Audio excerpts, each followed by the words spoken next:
নমস্কার বন্ধুরা, প্রিয়া রান্নাবান্নায় তোমাদের সবাইকে আরও একবার স্বাগত জানাই। চলে এলাম একটা নতুন রেসিপি নিয়ে। ইলিশ মাছ আমরা কম বেশি সকলেই খেতে ভীষণ পছন্দ করি।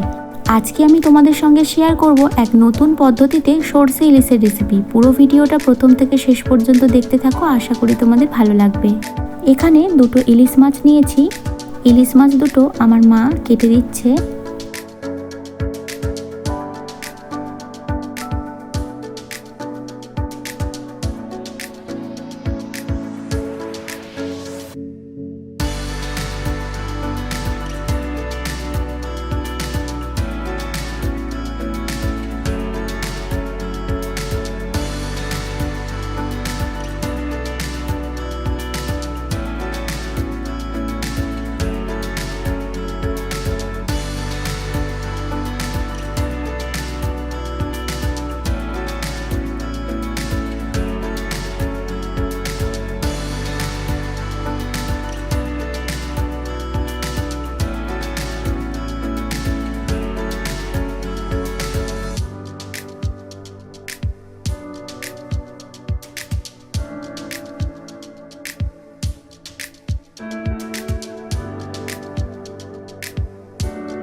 মাছটা কাটা হয়ে গেছে, পরিষ্কার করে ধুয়ে নিয়ে চলে এসেছি।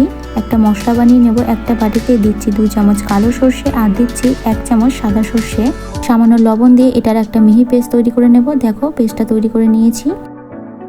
এবার কেটে রাখা ইলিশ মাছের মধ্যে সর্ষের পেস্টটা দিয়ে দিচ্ছি।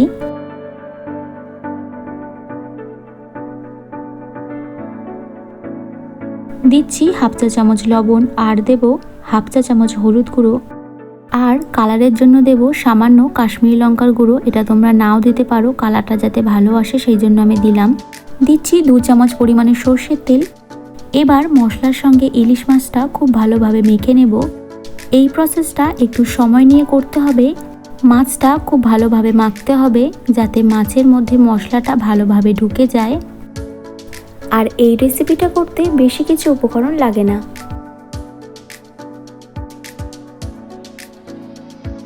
মাছের মধ্যে মশলাটা খুব ভালোভাবে মাখিয়ে নিয়েছি। এবার এটাকে 10 থেকে 15 মিনিট রেস্টে রেখে দেব। 15 মিনিট পর গ্যাসে কড়াই বসিয়ে দিয়ে দিচ্ছি বেশ কিছুটা পরিমাণে সর্ষের তেল। তেলটা খুব ভালো করে গরম করে নেব। তেলটা ভালো মতো গরম হয়ে গেছে, দিয়ে দিচ্ছি পেঁয়াজ কুচি। এখানে 3টে মিডিয়াম সাইজের পেঁয়াজ ব্যবহার করেছি। দিচ্ছি কয়েকটা চেরা কাঁচা লঙ্কা। এবার পেঁয়াজ আর কাঁচা লঙ্কা একসঙ্গে মিনিট 2 সময় ধরে হাই ফ্লেমে ভেজে নেব। মিনিট 2 সময় ধরে পেঁয়াজটা হাই ফ্লেমে ভেজে নিয়েছি। দেখো পেঁয়াজের কালারটাও অনেকটা চেঞ্জ হয়ে এসছে। এবার এর মধ্যে কিছু গুঁড়ো মশলা অ্যাড করব। দিয়ে দিচ্ছি সামান্য পরিমাণ লবণ আর একদম সামান্য হলুদ গুঁড়ো। আবারও মিনিট 2 সময় ধরে মিডিয়াম ফ্লেমে ভেজে নেব।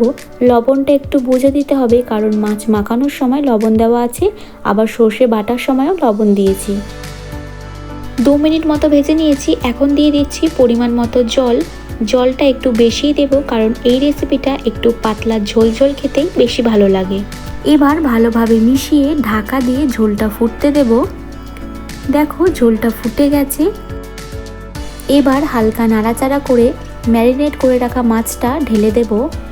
ইলিশ মাছ তো আমরা অনেক রকমভাবে খেয়ে থাকি, কিন্তু ইলিশ মাছের এই রেসিপিটা অন্তত একবার হলেও ট্রাই করো, খেতে কিন্তু দারুণ হয়। কম উপকরণে আর ভীষণ অল্প সময়ে রেসিপিটি তৈরি হয়ে যায়।